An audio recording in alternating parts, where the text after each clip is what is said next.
take on a porn star. I'm going to talk a little bit about ideas. A common definition of pornography is that it is erotic images that have no aesthetic value.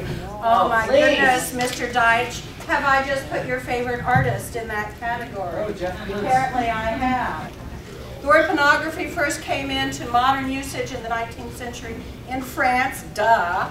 And it comes out of Greek, actually, and you can read it. It comes out originally of writing about prostitutes, with the connotation that prostitutes were bought and sold and were slaves sold into prostitution. But there is a deeper etymology of the word porne, which has to do with prostitutes and gives us pornography. It goes back to idolatry in Greece, the turning of a god into an object. And it seems to me that that's where we get the dividing line of art and pornography. When you turn somebody into a thing, when you objectify somebody, you are doing pornography. Imagine a hypothetical human being. This person is any number of people who live here in California. She's an art student. She makes art for a living, and she just got out of school. All right, so there she is. She makes art that looks like that, or she makes art that looks like that, or she makes art that looks like that. But the point is, she does not make art that looks like that, which means she is not a professional artist because nobody will buy her stuff yet. Okay? All right, so what she does, she goes and gets a job for this guy. She is one of the people working in the back making his paintings for him. She is prostituting herself. She is participating in a system which exploits her and her talent for money. In order to make art as a professional, in order to sell money as an artist and be a professional artist and eat as an artist, you have to sell it to these people. You have to make art that makes these people feel good about themselves. If you're the kind of artist that makes the kind of art that spackles the hole in the soul of the very wealthy people who buy art, then you could be a professional artist and you get a chance to exploit yourself in that way. It's a good job, I can tell you. All right, now this hypothetical art student also has a second job, which is she goes and she has sex with this guy, or this guy, or this guy, and somebody films it. Yes! Do you feel your cultural mythology slowly changing?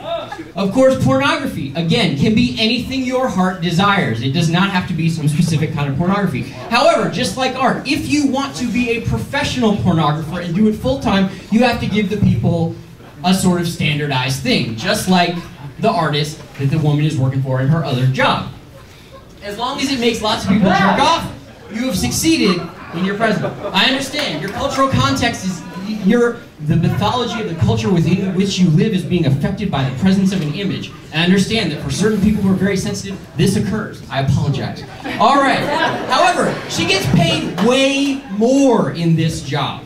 Despite the fact, I'm glad. All right. Now, let's take a look at the effects of pornography. Number one, a big fat prick somewhere makes a lot of money. 15 seconds. 15 seconds. People jerk off. And people talk about sex. The effects of art. Some big fat prick somewhere makes a lot of money. A bunch of people jerk off. And the rest of the culture completely ignores it because the art being made in that context is art that nobody wants to see except a small group of perverts who will buy anything large and gray and rectangular. Thank you very much.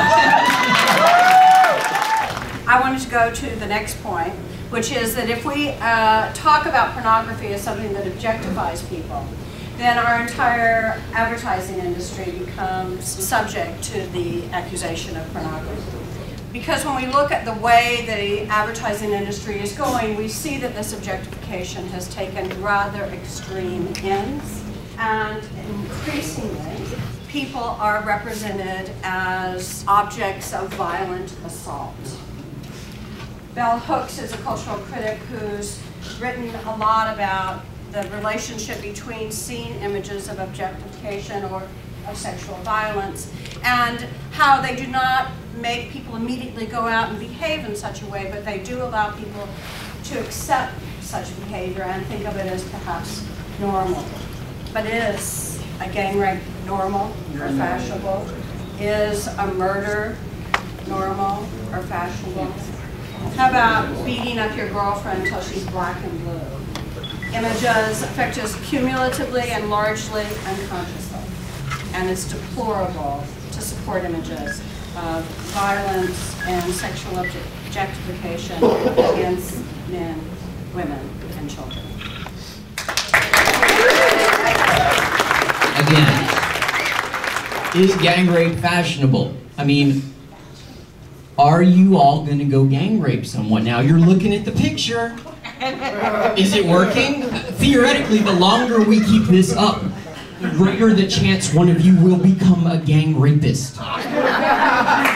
Lots of people are stupid, right? They see shit on TV and then they want to go do it.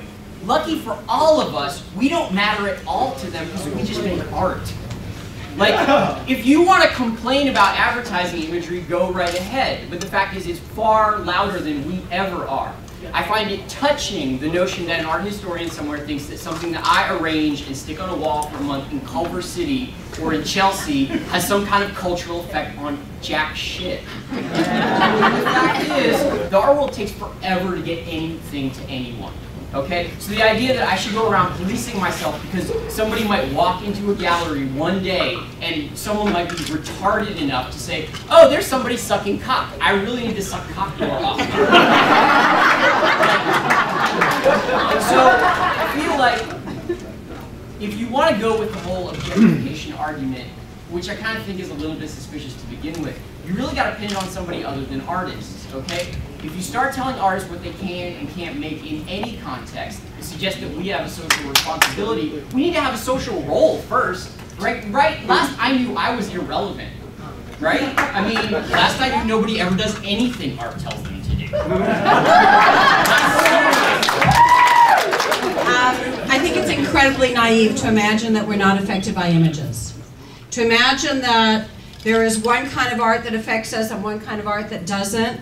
That's the whole highbrow, lowbrow argument, which I don't engage. An artist created that image. It objectifies those people, both the men and the woman.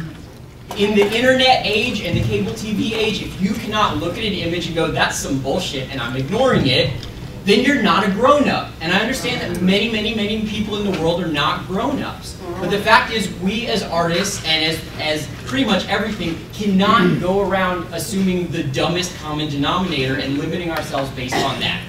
Like, if you didn't ever indulge in a form of enjoyment of your life or entertainment or creation because someone stupid might misinterpret it, stupid people will fuck shit up because of something they saw on the Weather Channel. If they see 300 images of sexual violence, then when they're stupid, it will be in the form of sexual violence, perhaps. But if they see 3,000 images of hurricanes, they will be stupid in something having to do with hurricanes, okay? Like, the fact is, a percentage of people will be morons, and these people are affected by images in the ways that morons tend to be. And the fact is, limiting what kind of moron they are is a losing game, especially for those of us who are trying to enjoy life and ignore them. I am not the kind of person who wants to separate myself from the mass of humanity and characterize them as morons or retarded. I think that we're all affected by images. I think it has nothing to do with our IQ. I think the way we dress, cut our hair, put on tattoos, pierce our ears, and stand are all affected by images. All of us. And if we're not aware of that, then we're not very aware. And we shouldn't be culture makers. I am the kind of person who would like to say that most people are morons. This country did elect George W. Bush on purpose twice. And that means that most people in this country either voted for him or didn't vote. Both times, right? I mean, I feel like, yeah, like if you don't think you're separated from the mass of humanity, what are you doing in the middle of the day on your day off listening to people debate about art? Okay? I know more about pictures than most people. I'm not gonna pretend I don't. And when I see a Pepperidge Farm distinctive cookie, I don't go, holy shit, I've got to buy a Pepperidge Farm distinctive fucking cookie. Like, you don't do that, okay? Just because everybody in my neighborhood loves tacos doesn't mean that I suddenly love tacos. Thank you very much.